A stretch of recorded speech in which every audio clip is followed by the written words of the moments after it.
हल्दी घाटी की घाटियां और युद्ध की पहली आहट 1576 की गर्मियों का दिन था।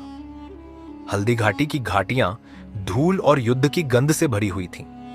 दूर तक फैले पहाड़ और जंगल मानो किसी महान घटना के साक्षी बनने वाले थे।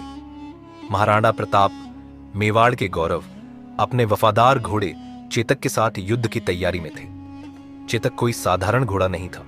वह मेवाड़ की आन, बाण और शान का प्रतीक था। उसकी आंखों में चमक थी और चाल में आत्मविश्वास। महाराणा प्रताप की सेना छोटी थी, लेकिन हर सैनिक में आजादी की आग जल रही थी।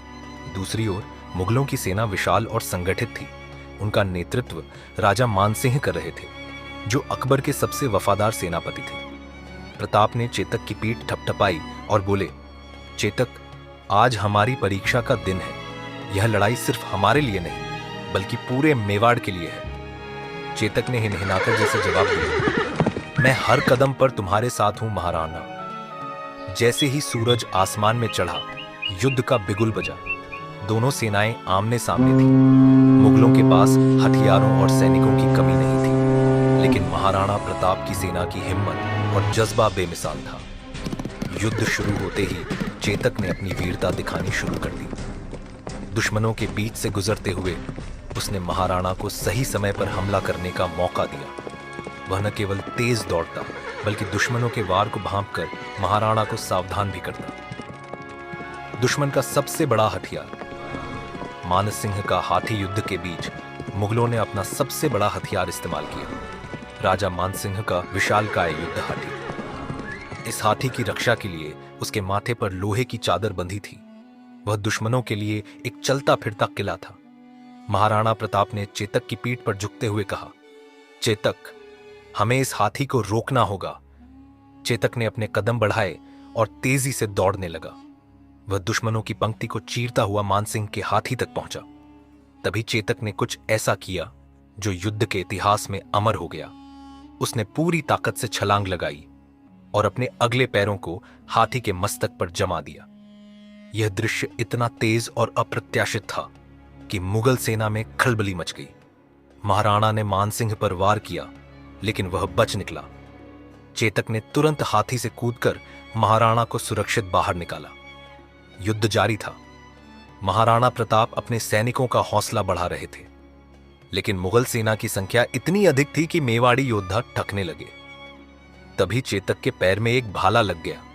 घोड़ा घायल हो गया, लेकिन उसने अपनी गति धीमी नहीं की।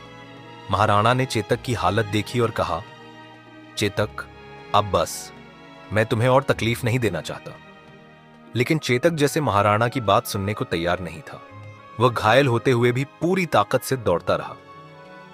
युद्ध भूमि से कुछ ही दूरी पर एक नदी थी। यह नदी गहरी और तेज बहाव वाली थी। महाराणा के लिए इसे पार करना आसान नहीं था।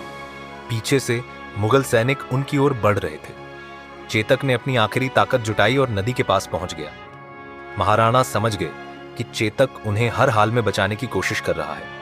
उन्होंने कहा, चेतक, यह तुम्हारे लिए खतरनाक है, रुक जाओ। लेकिन चेतक ने अपनी परवाह किए बिना नदी की ओर छलांग लगाई। उसने महाराणा को सुरक्षित नदी पार कराई, लेकिन दूसरी ओर पहुंचते ही उसकी शक्ति जवाब दे गई। चेतक लड़खड़ाकर जमीन पर गिर पड़ा। महाराणा तुरंत घोड़े से उतरकर उसके पास गए। उन्होंने चेतक का सिर अपनी गोद में लिया। उनकी आंखों में आंसू थे। उन्होंने कहा, चेतक, तुमने मेरे लिए अपनी जान दे दी। तुम सिर्फ मेरा साथी नहीं, बल्कि मेरे जीवन का अभिन्न हिस्सा थे। चेतक ने अपनी आंखों में आखिरी बार महाराणा की ओर देखा, जैसे कह रहा हो, मेरा कर्तव्य पूरा हुआ। और फिर उसने अपनी आंखें मूंद ली। महाराणा प्रताप ने चेतक के बलिदान को कभी नहीं भुलाया। उन्होंने चेतक को वहीं सम्मानपूर्वक दफनाया। हल्दी घाटी की घाटियों में चेतक की कहानी हमेशा के लिए अमर हो गई। आज हल्दी घाटी में चेतक स्मारक बना हुआ है,